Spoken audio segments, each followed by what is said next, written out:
During the Thanksgiving break, Politico reported that the Trump administration was involved in a fiery debate regarding whether or not US military could use lethal force at the US-Mexico border. Now, this was in response to Trump's political stunt prior to the midterm elections taking place, where he sent 5,000 US troops to the border in order to respond to migrants who were seeking asylum. Now, the whole idea was that these asylum seekers were violent and dangerous and that Border Patrol agents needed extra protection from the US military. But as I had mentioned, the US military is barred from using lethal force while on US soil. In fact, there is a very specific law about that, stating that the US military cannot act as a law enforcement agency on US soil. So cabinet officials get together and they get into a fiery debate with Trump pushing to allow the military to use lethal force. John Kelly, his chief of staff, and Kirstjen Nielsen, the Homeland Security secretary, both brought up the unconstitutionality of imposing this type of order. And Trump didn't care, he pushed for it. And eventually Kelly and Nielsen agreed to sign the order. And now, if Kirstjen Nielsen tells the US military that they can use lethal force at the border, they will be able to do so. Now, whether or not this is going to be challenged in the courts, we'll see. But again, legal experts do say that this is unconstitutional. Look, Trump has no boundaries and he has no sense at all. And he thinks he's being a tough guy. First of all, deeply immoral, deeply illegal, unconstitutional, the list goes on. But also, I mean, when it comes to human lives, it feels a little gross to even talk about politics, but he's doing it for political reasons, and hence we have to analyze that. It would be terrible politics for him. Yeah, I get it. His base is vicious. But even so, even for the deplorables, if they shoot and kill people at the border, and then you got pictures and videos of dead people at the border, my God, they shoot women and children.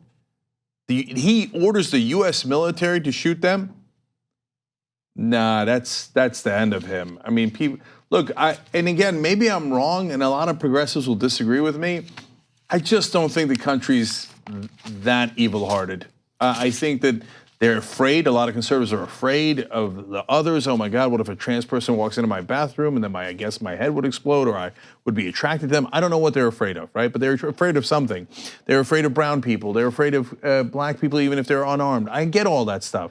But to see blood in the streets like that, I think that would maybe shakes them out of their cognitive dissonance, or maybe I'm wrong and they go, yes, finally, murder at the border. I don't know, but I think that's a terrible idea in every regard. Well, I agree with you in that it's a terrible idea, and I think that it's dangerous to set a precedent where we allow our military to use lethal force while on US soil. I mean, we really need to ask ourselves if we're comfortable living in that type of country, and I know that I'm not, right? But going back to the immigration issue, I think you are wrong, Cenk, and the reason why I say that is because remember, as this whole migrant caravan situation was unfolding, you had members of Trump's base arming up and going to the border with the intention of literally shooting asylum seekers if they attempted to enter the country. Those were Trump fans, those were Trump supporters, crazy vigilantes. Now, do they represent all of Trump's voters? I'm very tempted to say yes, but probably not. Do they represent the majority of the country? No, they don't. But these migrants have already been met with violence, unprecedented violence, and that happened just this past weekend. And what do Trump supporters tell themselves? They try to justify it, they try to rationalize it, they try to minimize it. So, but it's a matter of percentages, I hear you. And man, if a majority of the Republican Party, if there is that kind of violence at the border and our military uses force within the country, and there's two different problems there, right? And they're all like, yeah, it's great when the giant big government comes in and starts shooting people within the country. Look, that part I'm with you. Mm-hmm. They won't understand that violates every principle they claim to have, and why they think they needed their Second Amendment rights, mm-hmm. right? But if they see dead kids at the border and they still like, yes, will some percentage of them be like that? Of course they will, right? Mm-hmm. But I think another significant percentage will go, God damn it, that's too much. I didn't sign up for this. But we'll see. And look, but maybe the most important part of the story, even though those two elements are gigantic, is how fascism creeps in. He gives an unconstitutional order. They resist in the beginning, but then they make justifications. Well, I do like my power, and well, I could maybe provide a check on Donald Trump if I'm still here, but if I don't follow this order, I'll be gone, and maybe he'll have a more unstable person and will be in worse shape. All those pretty little lies they tell themselves. Meanwhile, you're not much of a check on Donald Trump if you allow him to take that kind of unconstitutional action and have the military start, shooting from inside our borders.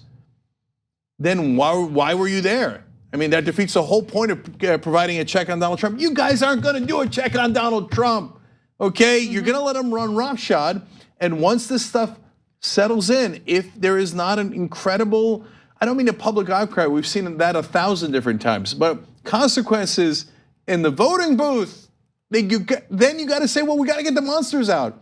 Otherwise, fascism becomes accepted, and we start shooting people like this at the border. And I also want to make note of what an unbelievable coward John Kelly is.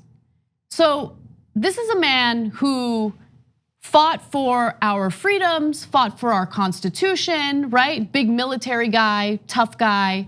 And everyone had high hopes that he would serve as a check or a balance to Trump, because he doesn't believe in the Constitution. Trump has been abundantly clear about how he doesn't believe in the Constitution. He doesn't believe in the rule of law. He doesn't respect the way our government works.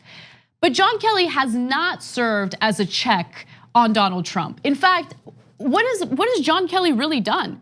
I mean, he gets a little bit of pushback from Trump, and then he goes ahead and caves or concedes to anything and everything Trump wants. When Politico first reported that story, I was frustrated with Kirstjen Nielsen because she wants power so badly that she'll let Trump, yell at her, talk down to her, have her implement policies that she seems to have an issue with, but she'll implement them anyway because she loves that power. She wants to stay in that position. But John Kelly, what was it really worth it for you to go out there and fight for your country? Because you could be fighting for your country right now when it matters the most, and he's not doing it.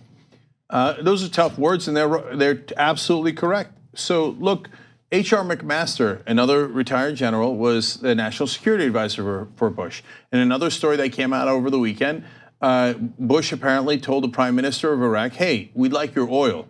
Hey, we helped liberate you, so I want to take your oil now. I want to take your natural resources that belongs to the Iraqi people. I don't care, give it to me. And everyone in the room was apparently horrified. H.R. McMaster, though, had the spine to tell the president, that's inappropriate. That'll make us an international pariah if people think we're stealing their natural resources, and that's why we use the United States military in the first place, not to do good in the world, but to steal their oil.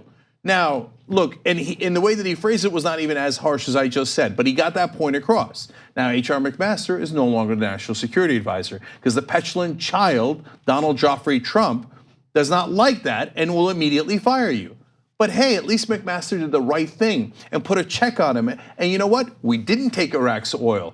So McMaster at least did his job and said, not on my watch.